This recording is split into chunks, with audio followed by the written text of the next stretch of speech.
Baking bread at home is one of my favorite weekly traditions, and today I'm taking you along on my homemade bread day. I'll be sharing two different recipes. First, a hearty whole wheat and rye sourdough loaf made with the autolyse method, baked the same day to accompany busy weekdays throughout the week. And second, a soft, fluffy toast bread baked in a toast pan, ideal for breakfast or sandwiches. Let's get started and fill our kitchens with the wonderful aroma of fresh bread.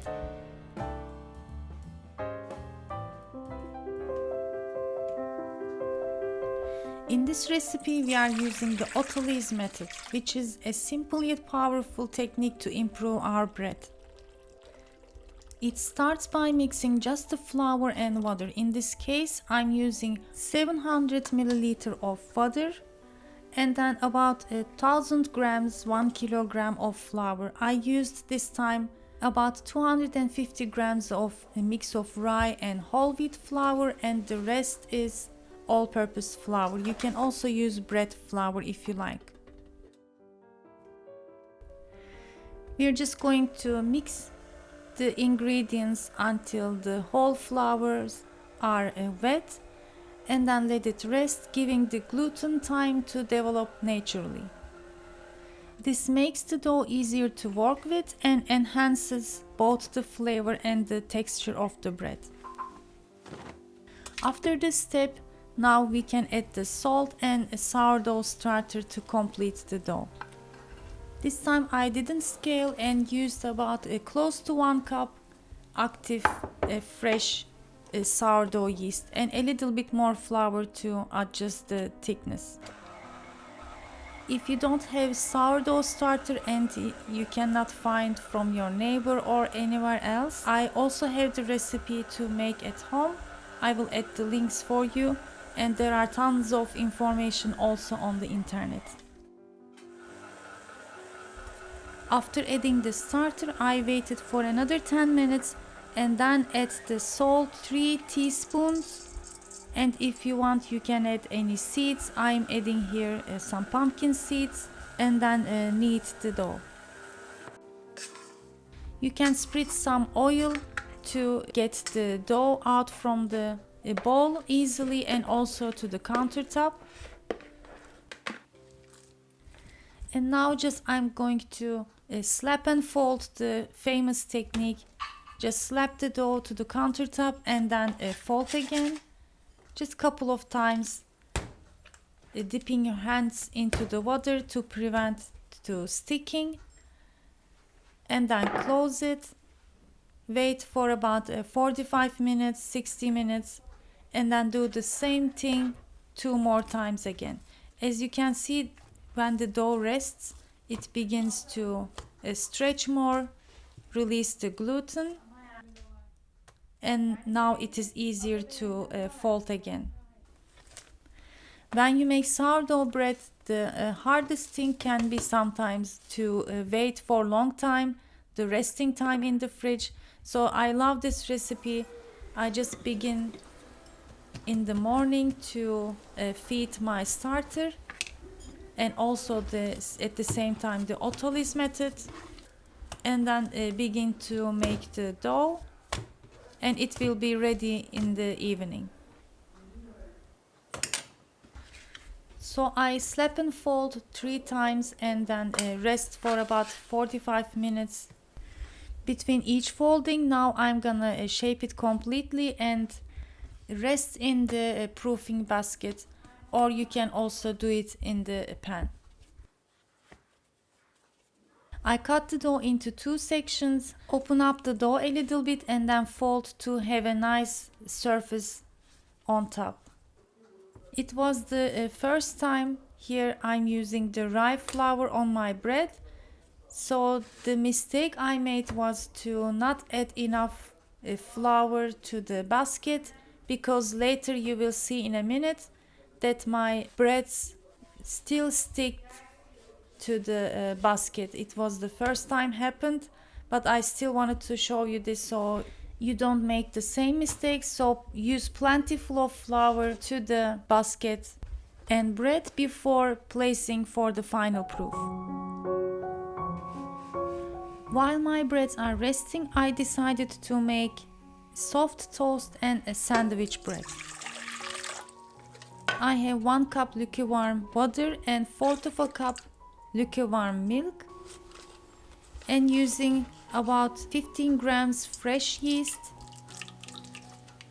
You can use 2 teaspoons of active dry yeast, adding tablespoon of sugar, and first going to add 1 cup flour, mix everything and let it sit for 10 minutes until it is foamy and frothy.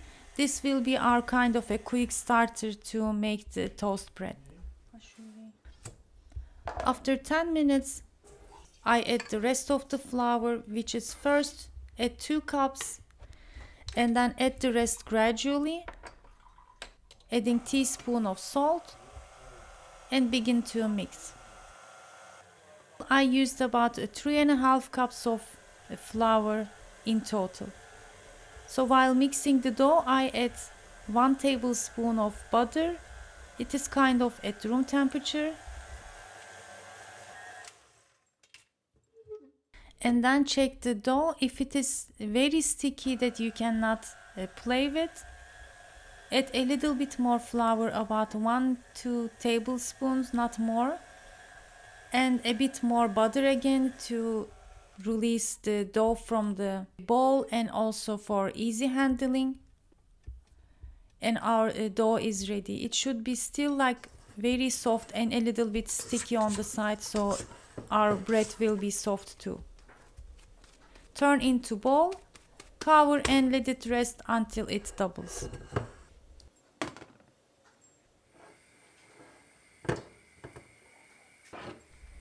After this point, while shaping, don't use any flour anymore. You can split some vegetable or olive oil to countertop to keep the dough soft, and open up. As you can see, since it is rested, it's very easy. Roll. And I wanted to roll again, so I opened with my hand and rolled, as you can see. Here we are looking for a nice surface on top, so it will be beautifully rise and bake in the oven. This is my toast pan that I bought new. It is non-stick, but still I wanted to butter, so it is also going to help to get a nice crust. And one more time I fold to get a nice surface, sealed from the bottom, and place it to my toast pan and let it rise again.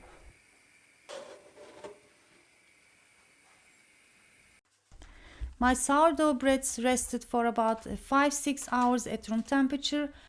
I sprinkled some semolina to prevent the bread sticking, but here I should be able to normally turn my dough into the tray, but I couldn't. They sticked from the bottom, probably because of the rye flour. It never happened before, so make sure to use plentiful of flour again. I was so sorry to see my breads like this filming for the whole day, but they still turned out beautifully. I baked at 225 Celsius degree preheated oven, placing hot water to another pan, lowered the heat to 190 Celsius degree after about 15-20 minutes.